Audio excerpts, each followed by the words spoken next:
We all know that black folks love some white bread, also known as light bread. There is nothing more comforting than sitting down to eat a hot Sunday supper fixed by Big Mama. A steaming plate of fried catfish, greens, mac and cheese, and a soft slice of light bread on the side. It soaks up the flavor like a sponge and holds the meal together like memory. White bread wasn't just food, it was a feeling. And for decades, that bread had a name, Wonder. Scope News presents. But what if the same brand that sat warm and welcoming on our kitchen tables was treating black workers like they didn't even belong in the room? They told you Wonder Bread was wholesome, American, iconic. What they didn't tell you is that behind the smiling ads and supermarket shelves was a factory floor where black employees were degraded, denied promotions, and called welfare people just for existing in the same space. In the late 1990s, 15 black workers at the Wonder Bread plant in San Francisco filed a racial discrimination lawsuit so explosive it threatened to unravel the squeaky clean image of one of America's most beloved bread brands.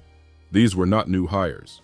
These were longtime employees, some of them with decades of experience, who had trained the very men who were promoted over them. While Latino and white workers were offered breaks, better shifts, and upward mobility, the black workers say they were stuck on the same rung of the ladder year after year, shift after shift. And what were they told when they questioned it? According to court testimony, one manager reportedly said, "They're just welfare people. They shouldn't be allowed to stand around talking. They'll start trouble." That's a direct quote. Let that sink in.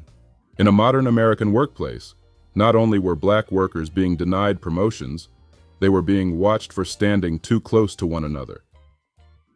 Not because of safety, but because of suspicion. It was a line straight from the plantation. Don't let the black folks gather, they might realize how they're being treated. And it wasn't just words. Black employees were assigned older, defective equipment, denied training, and punished for things other workers weren't. One man said he trained someone who ended up becoming his supervisor. Another said the machines given to him were constantly breaking down, while other workers had new gear that worked perfectly. The treatment was so degrading that one of the workers described the plant as feeling like slavery. Not with chains, but with humiliation. When the lawsuit reached trial, the jury didn't hesitate. They awarded over $11 million in actual damages and a staggering $120 million in punitive damages. One of the largest workplace racial discrimination verdicts in U.S. history. But if that case was so big, so important, why doesn't anyone talk about it today? Why is there no footnote on that Wonder Bread label? No press release, no apology, no moment of reckoning? Because Wonder Bread wasn't just trying to settle a lawsuit. They were trying to settle a memory. And memory, especially black memory, is the one thing America keeps trying to bleach white. And still, black folks kept buying the bread. Not because we didn't know, but because by then, Wonder Bread had already become part of us. A symbol of Sunday, of survival, of making something sweet out of the bitterness this country served us. And then there is a hidden meaning of light bread too. For black families, white bread meant something else entirely. It was more than starch, it was survival. Back in the Jim Crow era, soft white bread became a symbol of status. Many couldn't afford it. It was expensive, it was factory made, and it lasted longer than homemade cornbread. So when black families finally got their hands on it, it was a flex. Sunday dinners, special events. Company was coming over, you brought out the light bread. But behind that association, quietly, bitterly, stood the very factory floor where black workers were being denied promotions, dignity, and humanity. Wonder Bread tried to distance itself from the lawsuit. They denied there was a policy against black workers congregating. They claimed that promotions were based on merit, not race. But the jury heard the testimonies. They saw the pattern. The company didn't just lose in court, they lost their mask. And yet no one ever taught this part of the story. It wasn't in school books, it wasn't in the commercials, it wasn't printed on the packaging, but it was real, it happened. And the people who spoke out risked everything. So the next time you sit down to eat light bread with your Sunday supper, just remember, some of us were fighting for more than a paycheck. We were fighting to be treated like humans in a place that still wanted to treat us like help. Wonder Bread never apologized. They never corrected the record.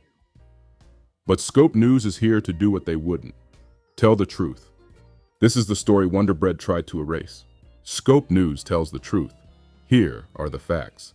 Special thanks to archived reports from the San Francisco Chronicle, SFGate, Los Angeles Times, and direct quotes preserved through coverage from the original 1998 racial discrimination case against Interstate Brands Corporation, the parent company of Wonder Bread.